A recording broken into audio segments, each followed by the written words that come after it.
si la pandemia nos permite, pero anda muy bien por ese lado. Y justamente esta observación que hicieron, bueno, Victoria, Andrés y María Mar es fundamental. Sobre estudiar la cinética de crecimiento de estas algas y cómo varía el pH. En este caso el pH se produjo un aumento de pH, y esto está también relacionado con el equilibrio de los metales pesados. Si alguno de mis alumnos de bioprocesos ya sabrá qué fuente de nitrógeno utilizamos en este caso. Se los dejo picando para mañana. Y empezamos a estudiar en gran parte, digamos, un screening de su capacidad para absorber metales pesados, y se encuentran algunas cosas muy interesantes. Todo esto sigue en estudio, pero los mecanismos de clorela y cenedesmus, que son los dos que todavía recién estamos estudiando, para absorción de metales pesados serían bastante diferentes. Y todo esto puede ser utilizado justamente para hacer desarrollo de bioreactores y de procesos de remediación. Lo mismo hicimos con las bacterias. Las bacterias aislamos Aciditiobacillus ferroxidans, Aciditiobacillus tioxidans, bacterias sulfato reductoras, pero fundamentalmente encontramos Clostridium, que es un microorganismo que no está tan nombrado dentro de los generadores de sulfuros, pero aparentemente es una pieza clave, fundamental. Entonces, estamos estudiando esto, no solo, ya les digo, desde el punto de vista genético, sino su caracterización cinética y su aislamiento.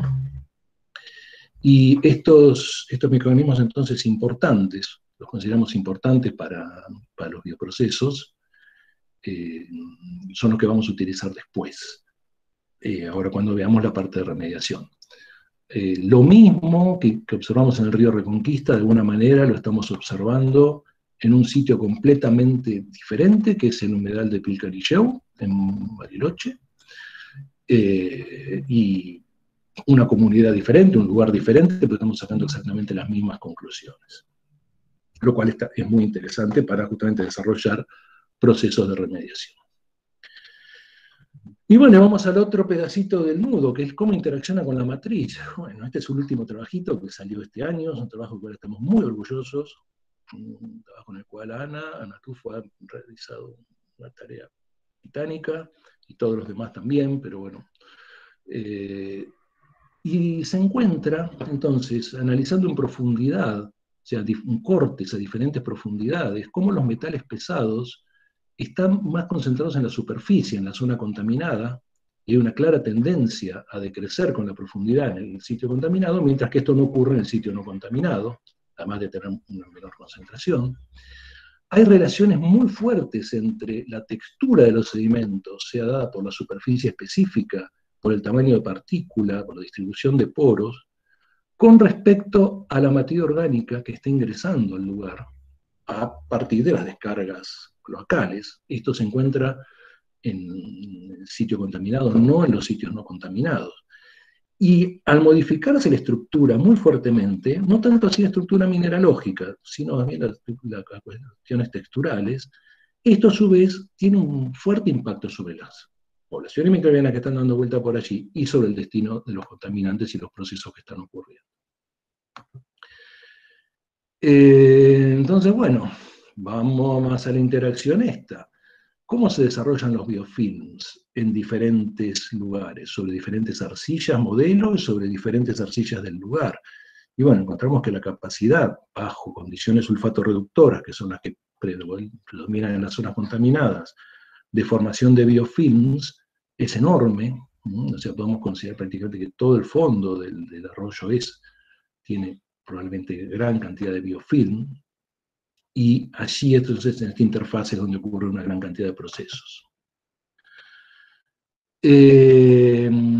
Bueno, como conclusión más general de esta parte, ya les digo, hay un montón de aspectos que no los toqué aquí, como toda la parte de tratamiento de orgánicos recalcitrantes y diferentes aspectos con otros microorganismos muy interesantes que están dando vuelta por este río.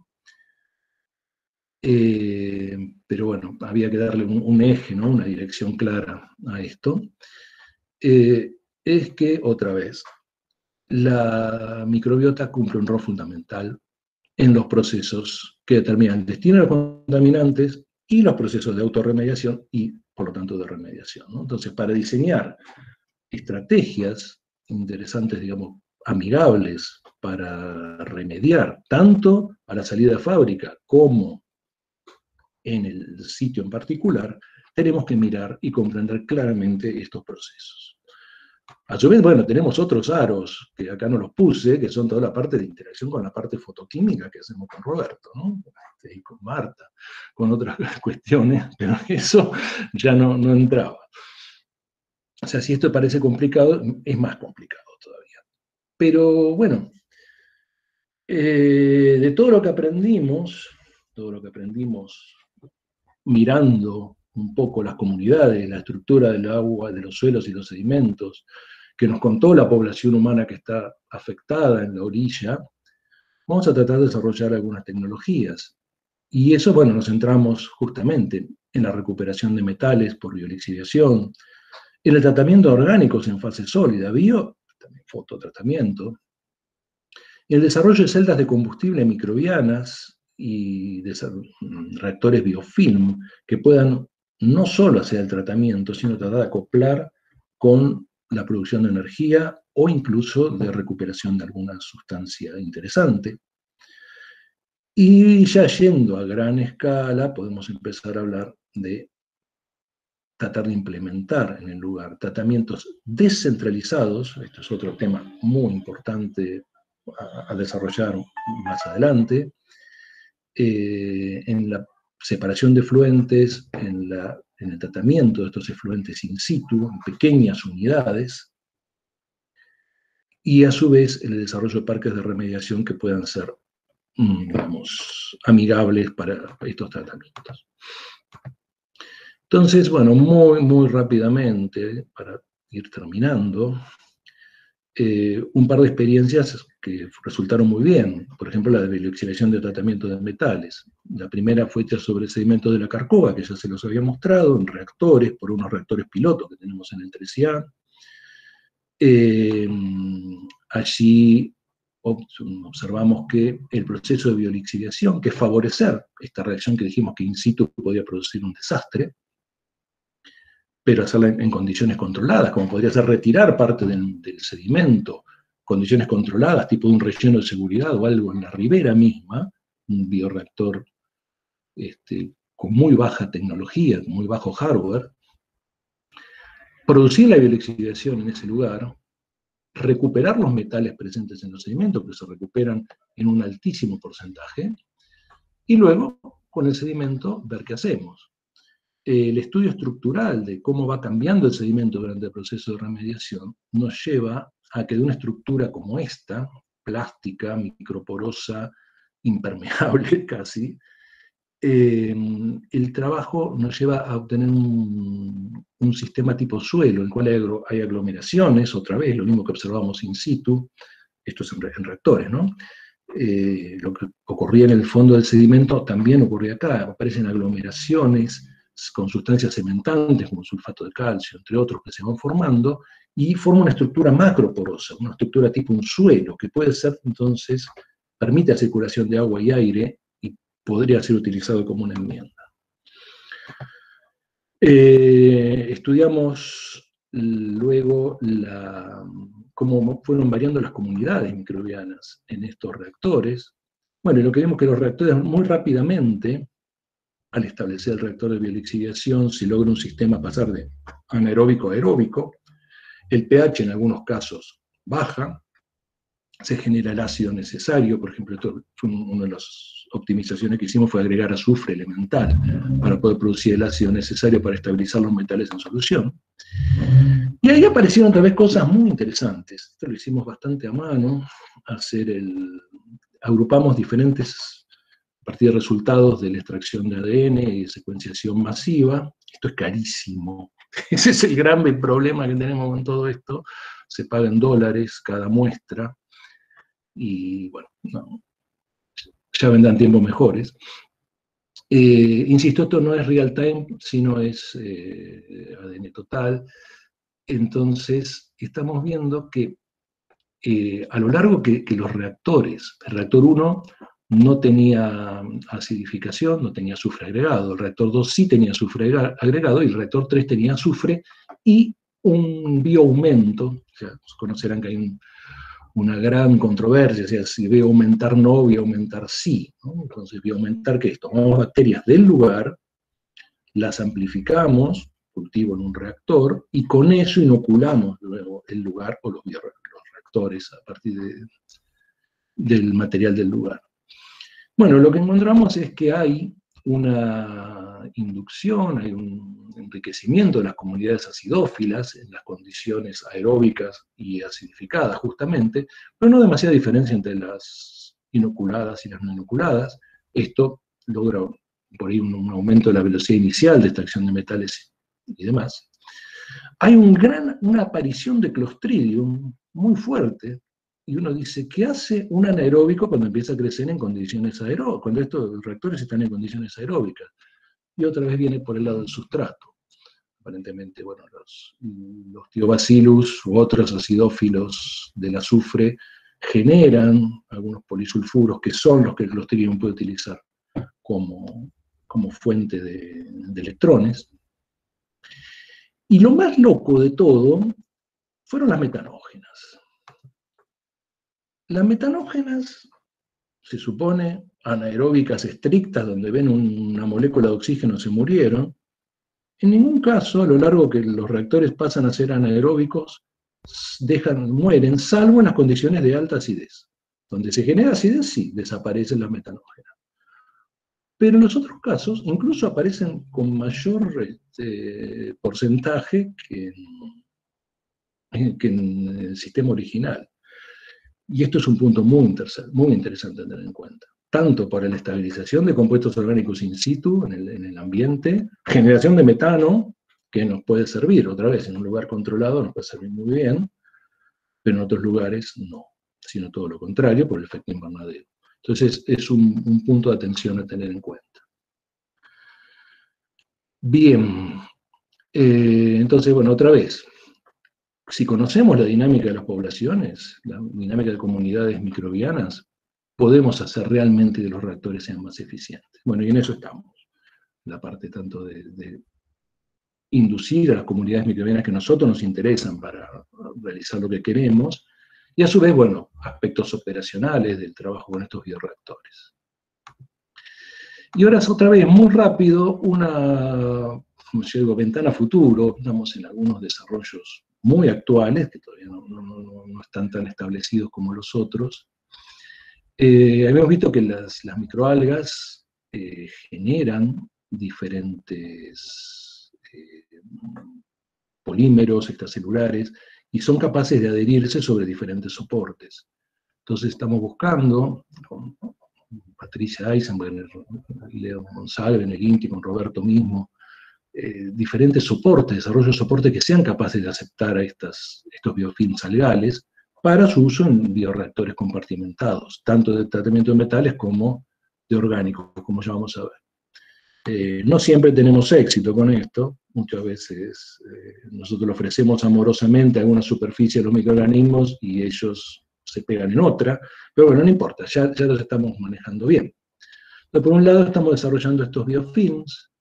Por el otro lado, a partir también de consorcios del Río Reconquista, esto se hace en el Centro Atómico Bariloche, se obtienen electrodos de grafeno hecho por reducción biológica de óxido de grafeno, y estos electrodos pueden ser utilizados para celdas microbianas de combustible. Bueno, esto es un saludo de mi gato, Vindalú. Yo cuando dejé un cuadro de texto abierto y apareció eso escrito allí, así que lo dejé. Entonces, digamos, bueno, utilizamos las microalgas en su rol como absorbentes, los mecanismos que tienen, generan polímeros, desarrollan biofilms, y estos biofilms se pueden hacer conductores por medio de agregado, por ejemplo, nanotubos de carbono, y fundamentalmente las microalgas, ¿qué hacen? Generan oxígeno. Ahora bien, las bacterias electrogénicas son anaeróbicas que están presentes también en los sedimentos del río. Las podemos hacer pegar a un cátodo de grafeno y de esa manera obtener una corriente eléctrica a partir de la oxidación de sustancias reducidas que están presentes en el ambiente.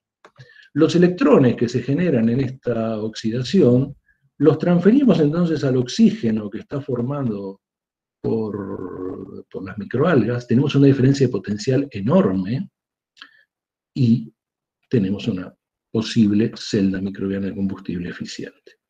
Bueno, estamos muy lejos todavía, ¿no?, de hacer celdas de combustibles microbianas eficientes, pero bueno, la idea está y vale la pena ir desarrollándola. Bueno, ya les digo, esto entonces es simplemente una idea, que se hace un desarrollo muy global de cómo a partir de este nudo Borromeo, de diferentes compartimentos que no se pueden separar, aprender entonces de los procesos. La clave es estudiar el proceso y no la foto. O sea, uno va, toma una muestra de un río y dice, bueno, la contaminación es tanto, tanto, tanto, eso es una foto, eso no nos sirve demasiado. Sí sirve sacar muchas fotos y hacer una película. Entonces el proceso que está en el medio, aprendemos de ese proceso y podemos llegar a implementar, ingeniarnos para desarrollar nuevas y mejores estrategias de remediación, y siempre teniendo en cuenta qué es lo que realmente la población que está en el lugar es lo que pide, es lo que necesita, de acuerdo a sus propias vivencias. Ya les digo, hay un montón de aspectos que no los traje a colación aquí, quise ser relativamente breve y me doy cuenta que no fue así, pero ya les digo, todo eso va a ser desarrollado en otros seminarios. Bueno, acá puse algunas fotos, nada más. El equipo de trabajo es enorme, solamente puse la foto que tenía de los últimos años, algunas. Muchos ya los conocerán, gente de Bariloche, gente de UBA, del CETMIC, y falta muchísima gente. Perdón a todos porque todos son tremendamente importantes. Pero bueno, de alguna manera quería agradecerles a todos y esta red hermosa de trabajo que es la que posibilita hacer algunas de estas cosas. Y bueno, creo que nada más. Muchas gracias. Bueno, muchas gracias. Interacción. Sí. Muchas gracias, Gustavo, por la presentación. Me pareció sumamente interesante y creo que mereces un aplauso virtual, a ver si podemos hacerlo, no sé, algunos de estos aplausos.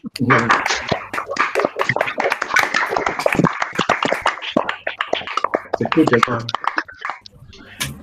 Muy bien, sí, muchas gracias, Gustavo. Y bueno, el trabajo está abierto para preguntas. Sé que Priscila creo que fue la primera que preguntó algo. No sé dónde está, por acá. ¿Estás, Priscila? ¿Querés hacerla en voz alta? Bueno, la pregunta no tiene que ver con la investigación, sino con la gestión ambiental de tus estudios. Y lo que recién al final, bueno, cuando empezabas a mostrar los microorganismos que habían aparecido y su carácter más bien facultativo de muchas anaerobias, surgió la pregunta de, bueno, ¿qué haces con todos los cultivos, con todo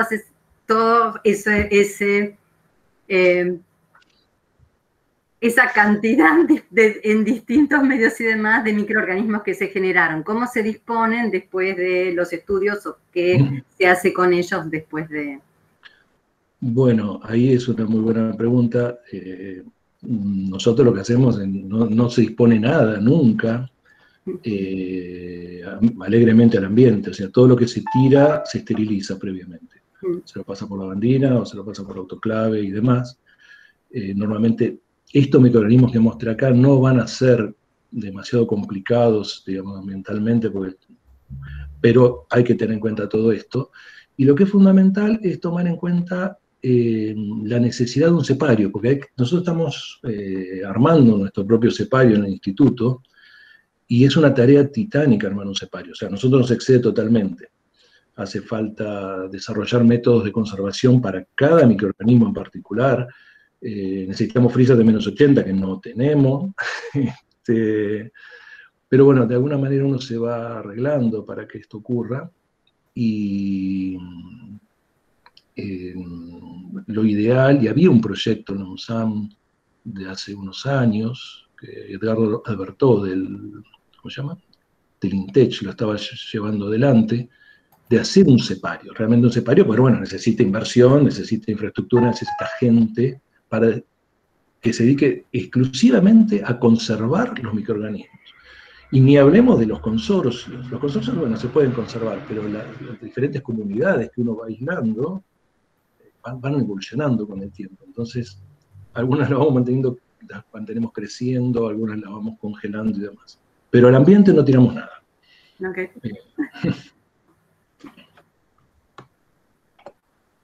No sé si hay alguna otra pregunta, si no, aprovecho la pregunta de Priscila para meter otra pregunta muy relacionada. Gustavo, ¿y qué pasa en el caso, si vos, por ejemplo, suponete que desarrollás un reactor de varios metros cúbicos? ¿Es necesario disponer estos microorganismos de alguna forma o es un proceso en el cual esos barros que se van generando se autodepuran, o algo por el estilo? ¿Cómo lo ves? Se autodepuran bastante, aparte, la idea nuestra es no usar jamás un microorganismo que no esté presente en el lugar. O sea, a mí no me gusta meter bichos genéticamente modificados. Entonces, a lo sumo, los microorganismos que estamos utilizando en los procesos son aislados del mismo lugar que estamos intentando remediar. Después, bueno, hay que hacer los diferentes estudios, pero las camas de remediación y demás van produciendo el mejor estilo de una planta de tratamiento de efluentes, ¿no? Claro. Se va produciendo una decontaminación del lugar. Perfecto, gracias, Gustavo. Patricia Eisenberg tiene una pregunta. Patricia, adelante. Hola, ¿qué tal? Excelente presentación, Patricia. Gus, como siempre. ¿Cómo estás? ¿Cómo te va? Bien. Yo la pregunta que tengo es en relación a la composición de ese sedimento en cuanto a reservorio, digamos, de toda la contaminación que se ve en la ribera, donde los plásticos juegan me parece a mí, un rol lamentablemente fundamental en tanto y en cuanto la cantidad y digamos, de plástico que hay en las riberas de los ríos o de los arroyos, producto, aparte de los afluentes en donde también el plástico va flotando y contaminando, y esa transformación de esos plásticos en lo que es una seria preocupación mundial hoy, y nosotros estamos muy preocupados también por el tema de la generación de micro y nanoplásticos. Eso te lo dejamos a vos, Patricia. No, bueno, pero a eso me refiero. Sí, ya sé que te va a dejar a mí, pero la pregunta ¿Cuándo charlamos sobre eso? Totalmente ahora, ya. La pregunta es si habría que tener en cuenta en la composición, y en el caso mío particular, de evaluar el tema de los plásticos en lo que ustedes llaman sedimento, que no quiero pifiarla en el nombre, digamos, de esa masa. Sí. Inclusive yo miraba esa masa que se obtiene después del proceso, que vos decís pasa de un aspecto gomoso a un suelo poroso. Bueno, sí, ese suelo poroso, nosotros con Javier Monserrat estamos estudiando los suelos agronómicos altamente contaminados en microplásticos, y tal vez esta también es una fuente seria de contaminación que afecte el comportamiento de todos tus nichos. Esa es mi pregunta. Sí, en realidad, a ver, los microorganismos probablemente no les dé demasiada bola a los microplásticos. Lo que sí van a hacer, se van a formar biofilm sobre los microplásticos. O sea, los microorganismos tienen esa tendencia a crecer adheridos. Donde vean un microplástico se van a adherir.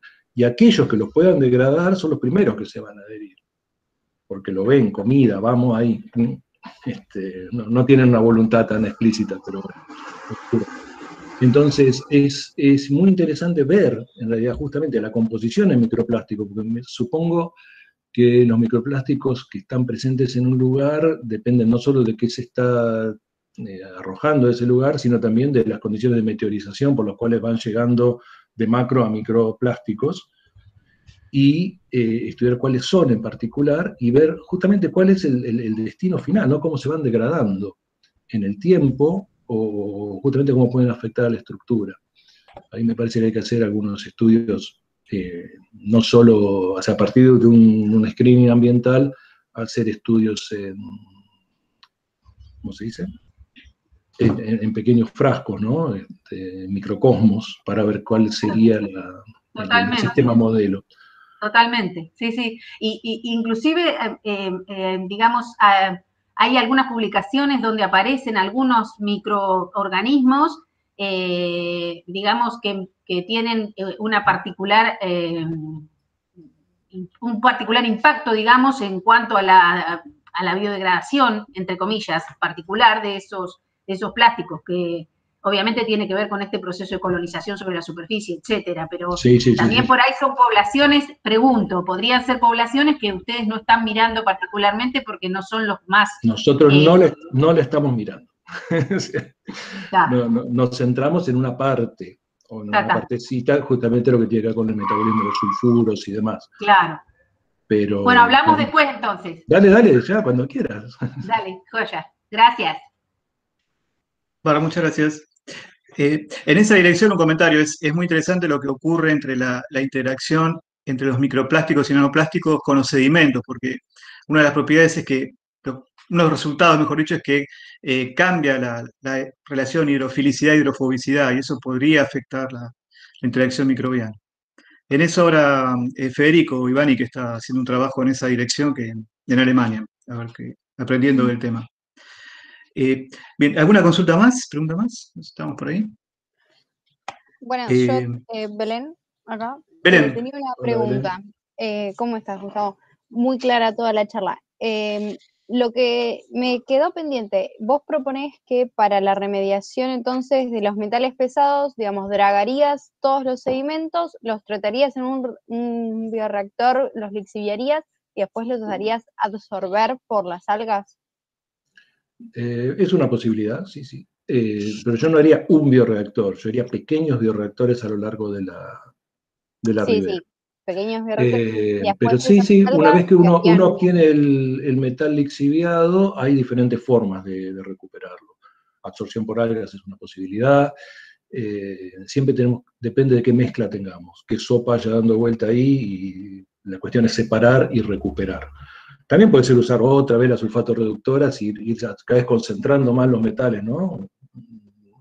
A volúmenes más pequeños y más concentrados, hasta que sea factible enviarlos a recuperar. Claro, la idea sería en todo caso siempre tratar de recuperar el metal para volver a insertar. Totalmente. Estamos hablando de $30.000 la tonelada de níquel. No sé si te da una idea. Sí. Importante el costo. Pero bueno, no, está bien, era eso, gracias. Gracias, Belén. ¿Alguna consulta más? ¿Alguna pregunta en esta dirección? ¿No? Gustavo, y cuando comentabas sobre la relación entre la textura, ¿no? del sedimento y la población microbiana, ahí me perdí un cachito, discúlpame, pero ¿encontraron alguna relación? Es decir, alguna relación me refiero sistemática, es decir, por ejemplo, si cambia, si eres una textura más porosa, cambia la composición microbiana, una cosa por el estilo? ¿O? Es que ya te digo, es un triángulo, es totalmente indivisible, una cosa afecta a la otra fuertemente. Es como que la porosidad original va a producir mayor o menor absorción de diferentes cosas, depende de qué contaminación, justamente nos va a variar la superficie, nos va a variar entonces la posibilidad de que haya absorción, a veces para mejor o para peor, y entonces las relaciones son únicas, hay que ir buscándolas en cada sitio. Normalmente lo que hace la materia orgánica, ¿no? Partimos de ese punto, que se tira materia orgánica cloacal y demás, es como recubrir las partículas y producir por un lado una menor superficie específica, porque queda menos porosa, formar agregados de estas partículas. Pero luego justamente a partir de los biofilms que se formen allí va a ir evolucionando esto hacia nuevas texturas y en cada caso la comunidad microbiana va a ir cambiando. Claro. De anaeróbicos a aeróbicos y demás. Y el proceso es totalmente dinámico. Sí. Claro, bueno, qué interesante estudiar ahí con la interacción con los plásticos. Es un tema que tenemos que ponernos ya con eso. Ya. Es fundamental. Hay que hablar con Patricia urgente. Bueno, fenómeno. Bueno, si no hay más consultas, comentarios, no sé, no veo por acá. Si alguien tiene que decir, grite por favor. Entonces, si no, bueno, damos por finalizado el seminario de hoy. Agradecemos nuevamente a Gustavo por su charla. Muchas gracias, Gustavo. Gracias. Un aplauso virtual. Segundo.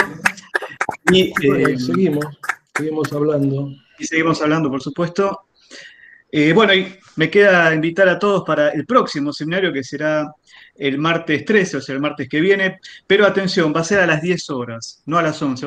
Tenemos que cambiar el horario a pedido un poco del expositor, que es el doctor Samir Sayadi Gamada, que es ingeniero agrónomo por la Universidad de Córdoba.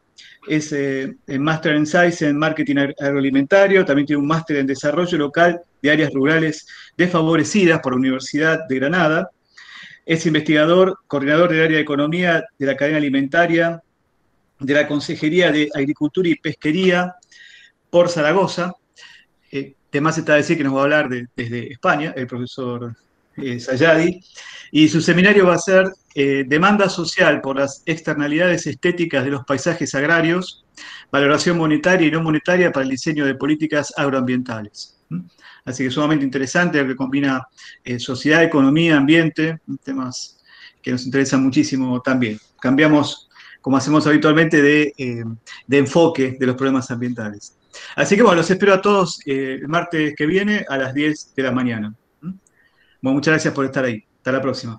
Bueno, gracias, hasta luego. Gracias, Gustavo. Gracias. Chao, Gracias, Patricia. Roberto. Chao, Patri. Nos vemos. Gracias, Gustavo, por la charla excelente. Gracias, Roberto. Hasta luego. Susana. De nada, Susana, Gustavo.